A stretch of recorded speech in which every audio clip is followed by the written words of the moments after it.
All right, now that we are pros at integrating by substitution when we're dealing with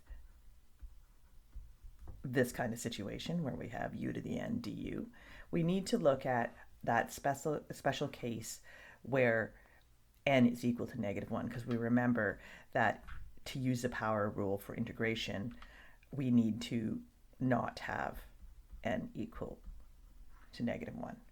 And now we're going to see what happens when it is. Before we get into the integration, let's take a quick look at our laws of logarithms. So we're talking about the natural logarithm here, ln. We like that one because it's easy to integrate. So we recall that if you have ln of something, which means the base is the same, the base is e, plus ln of something else, you're allowed to combine them into a single ln, or natural logarithm, by multiplication. So ln 10 plus ln 5 could be written as ln 10 times 5, or simplified to ln of 50. Likewise, if you have ln of something minus ln of something else, you're allowed to combine them into a single logarithm with division, making sure that the first thing ends up in the numerator and the second thing ends up in the denominator. So we can simplify ln 10 minus ln 5 into ln 10 over 5, which is the same as ln 2. Okay, so why do we need this? Think about definite integrals. You always end up with that antiderivative of b minus the antiderivative of a. So if you're working in logarithms, maybe that ends up like this. And then for style or flare points, you could absolutely simplify it to make ln 2 instead and impress your prof. Another concept I want to review is the concept of a positive function. And if you're a positive function, that means f of x is never going to be below the x-axis. You're never going to have a y value that is -1, -2, no matter what x you plug into the equation. So our typical examples are e to the x, or any sort of 2 to the x, any base to the power of x, our parabola, x squared, the parent graph, and our square root. What's another one? Well, what if we had a straight horizontal line, f of x equals 3. The only value of that is 3, so that's also a positive function. Now, could we make these negative? Yeah, if we kind of messed around and multiplied them by a negative value, or if we, whoops, almost lost it there, or if we change, say, our function into x squared minus 17, there are certainly some values of f of x that will end up being negative because of this. So we say that a positive function is the function itself, but we could also, if you combined positive functions by addition or by multiplication, if you have a positive times a positive, you're going to get a positive. These will also create positive functions. There we go. Another piece of background information before we get going is a concept of absolute value, and we represent absolute value with 2 vertical bars on either side of our expression. And what absolute value does is it measures a distance of any number from 0.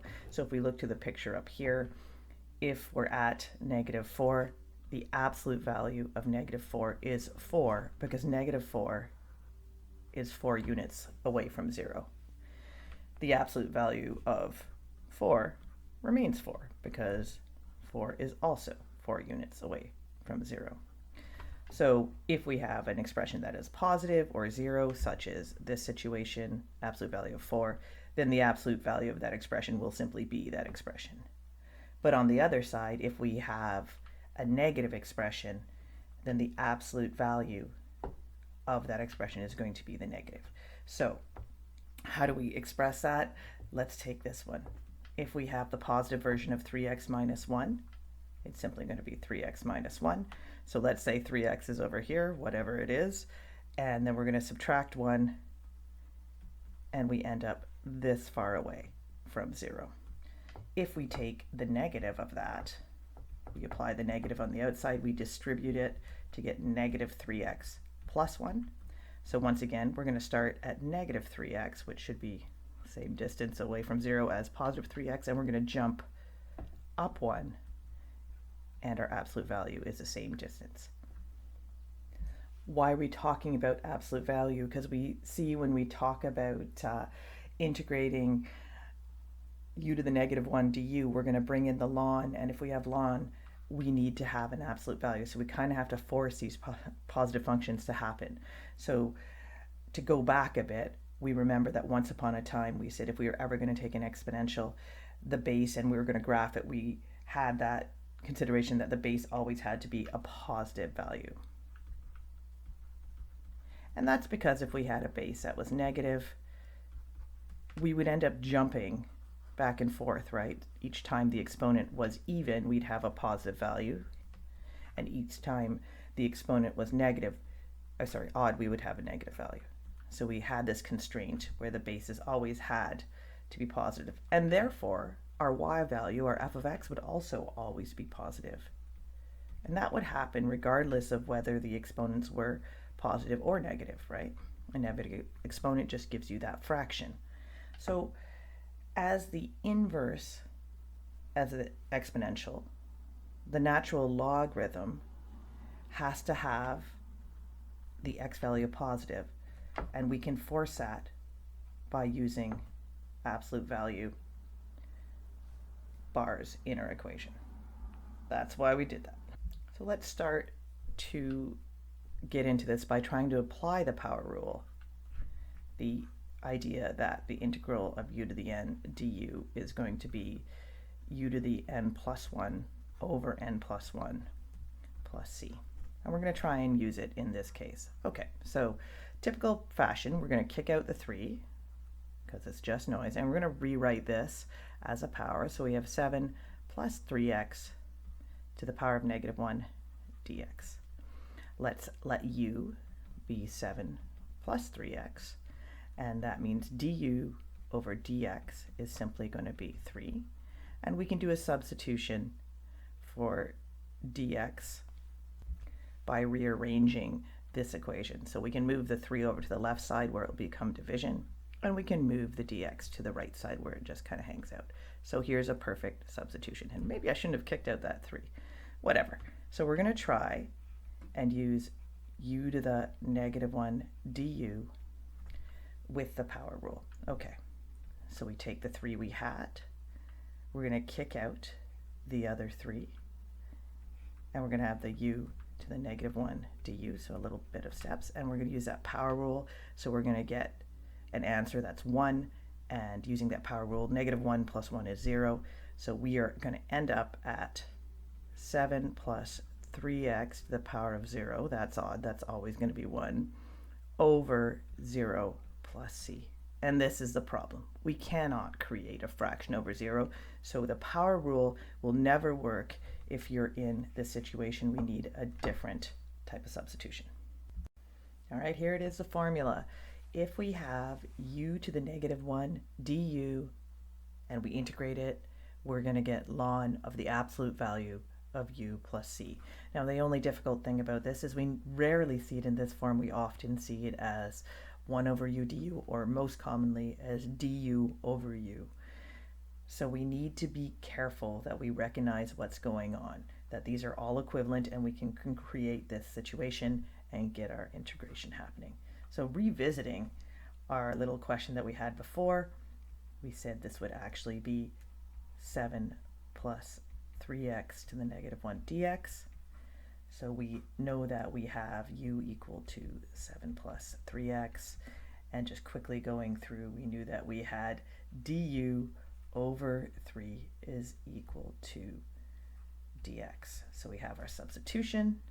We kick out, well, we'll do it the long way this time.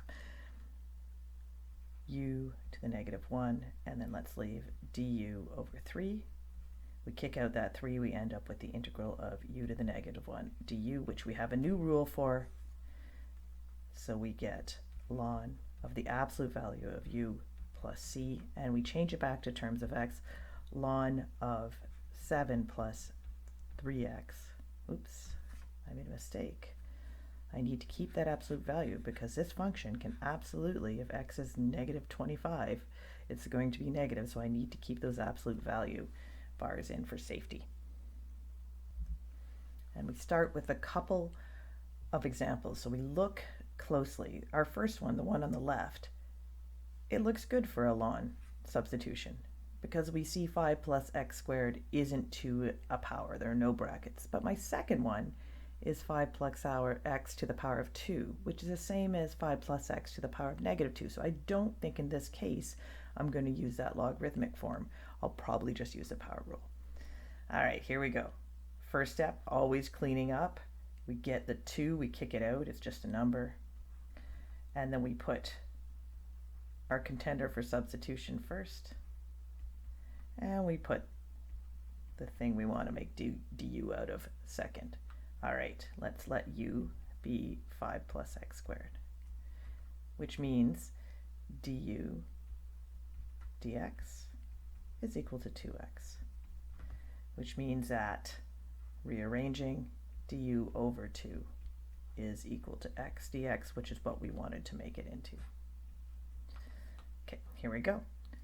2 times the integral of u, substituting to the minus 1, substituting again, du over 2. Kicking out that 1/2, we get exactly what we want, and we get rid of the stuff in front, and we see that we're going to go to ln of 5 plus x squared plus c.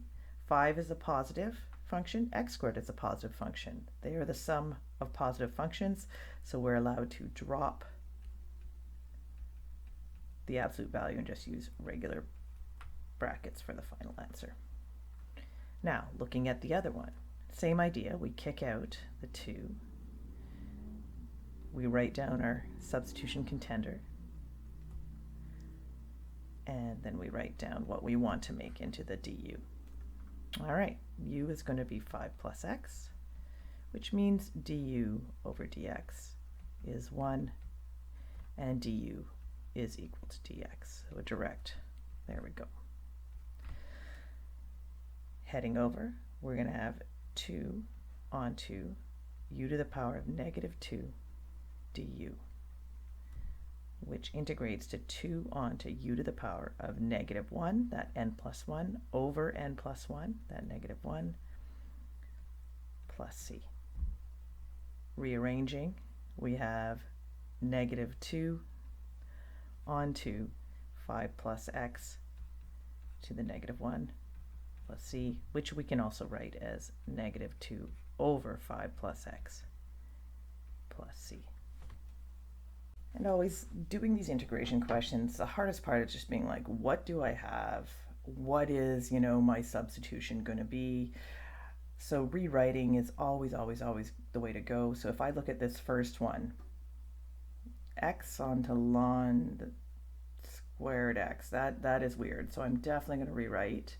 So maybe, it might take a bit, but if I think about this being the busiest or the most stuff going on, it's probably where my substitution will happen. So I'm going to rewrite that the way I like it, which is to put that power on the outside so that I can see u would probably be ln x.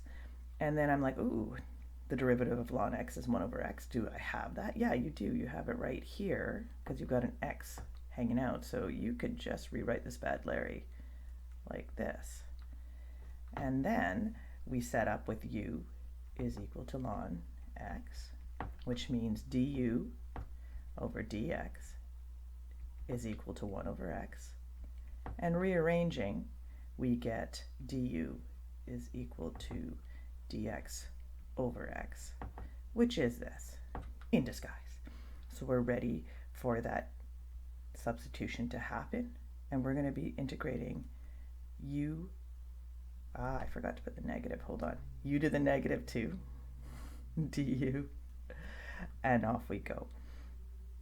We're going to have u to the negative 1, n plus 1, over negative 1, plus c, and rearranging all of that stuff. If u was ln u, that means we could have it in the bottom of the fraction. So we move u to the negative 1 down to the denominator, and then we were going to have that negative maybe goes in front or in the denominator, and there we are.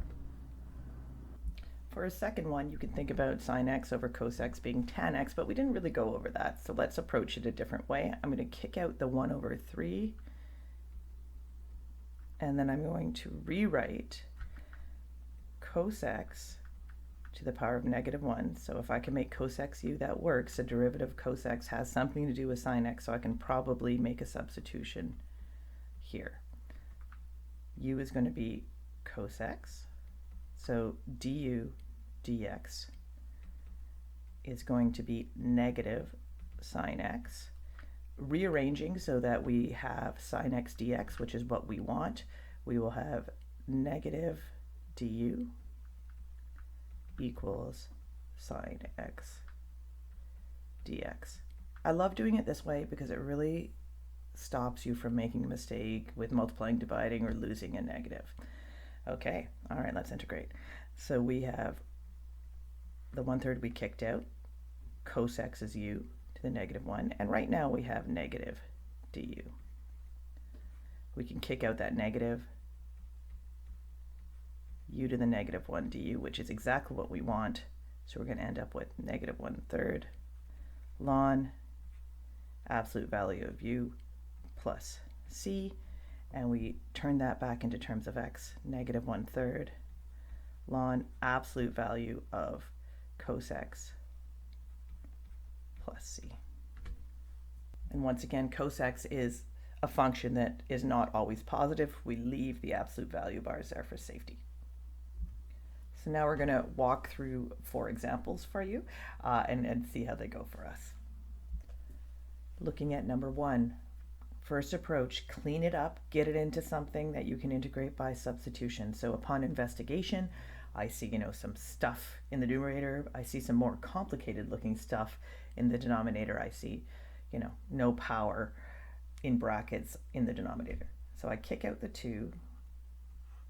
I rewrite the denominator with an exponent, which happens to be the -1, so I know where I'm going now. And then I have x dx, which I want to create a substitution for. So we're going to say let's have u equal 4 minus 3x squared, which means du dx is going to be -6x. So I need to get x dx on that left side, so we're going to do some rearranging. Send the -6, on the right side, I need to send the -6 over to the left side, bad form for now, and we're going to have x dx. So I have the 2 things I need for my substitution. Rewriting, we are going to start with 2 equals u, 2 onto the integral of u to the -1 times du over -6. Okay, we kick out the -6. That fraction simplifies. 2 over -6 is the same as -1 over 3 times the integral of u to the -1 du, and now we're in perfect form for integrating by substitution. All right, we come up -1/3 onto ln of the absolute value of u plus c.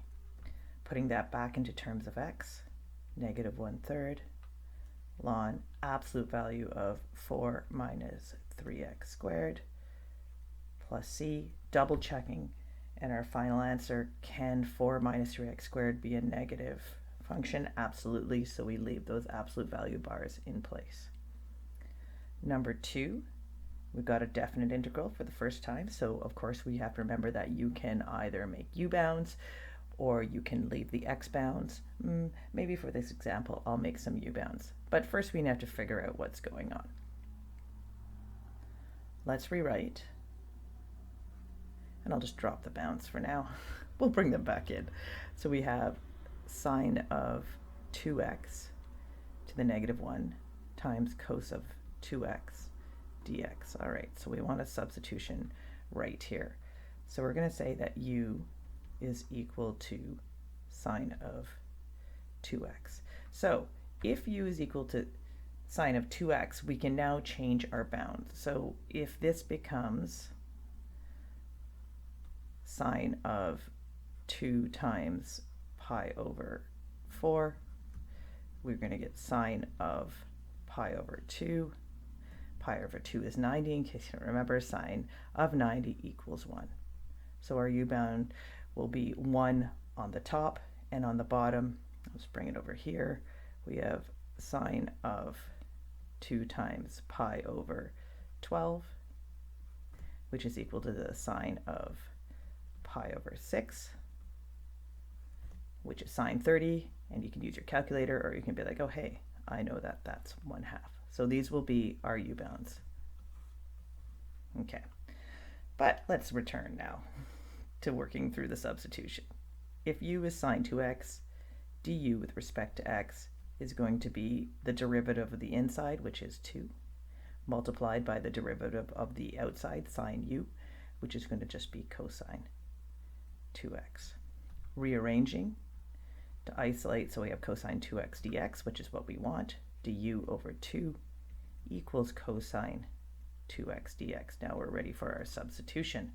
So we are doing the integration from 1/2 to 1 of u to the -1 du, which turns us into the ln of the absolute value of u, and we're going to do that from 1/2 to 1. Okay, so now we have ln of 1 minus ln of 1/2. And notice I've dropped the absolute value signs because those are positive functions, so we're good to go. And we are going to, actually what we're going to do right now is pause and remember that this had been du over 2, which we had to kick out. So I need to sneak a 1/2 in there, and I'm going to sneak it back over here. So mistakes always available to be made. Now remember, we have those log laws, so we could simplify this into 1/2 ln of 1 divided by 1/2, which is just going to be 1/2 ln 2. If you want to go full fancy pants, you can make it ln of root 2, but this is good enough for me. On to number 3. So upon investigation, I'm like, okay, it's just going to be power rule. It's not going to be the logarithmic stuff. But that x plus 2 is a little problematic. Like the derivative of x squared is going to x to the -2 is not going to get me to x plus 2. So recall that we're allowed to break things apart. So this expression is equivalent to x over x squared plus 2 over x squared dx, which is equivalent to 1 over x, we'll go slow, plus 2 onto x to the -2 dx, which is equivalent to, if you want to break it all apart and think of it that way, x to the -1 dx plus the integral of 2 times x to the -2 dx. So we can just go. We have x to the -1 dx, which is u to the -1 du in disguise. So we're going to have ln of the absolute value of x for the first chunk. And then if we integrate the second one, we're going to go n plus 1. So we're going to have 2 times x to the -1 divided by -2. So we can rewrite that as -2 over x. And then we put in our plus c. And just breaking that down, maybe that was a little quick. If you do 2 dx, you're going to get 2 onto x to the -1 over -1, which is equal to -2 over x. So that's where that came from. Done and done. Here's our answer. In number 4, okay, a little weird. Let's set it up. Maybe this time I'll leave it with x bounds. So we're going to do the integral of x plus e to the x times 1 plus e to the x dx, and just confirming, and we're going to have that one to the -1. If u is x plus e to the x, then du dx is going to be 1 plus e to the x. So we're good here. And then we have a substitution. Very nice. Du equals 1 plus e to the x dx. All right, here we go. Integral of u to the -1 du. We'll bring back the bounds after, which is simply going to be ln of the absolute value u. And then we put it in some bounds, which we'll add right now when we take it back to x. So we have x plus e to the x between 0 and 1. Okay, I'm going to switch to red and move it up here because I'm running out of room, as I always do.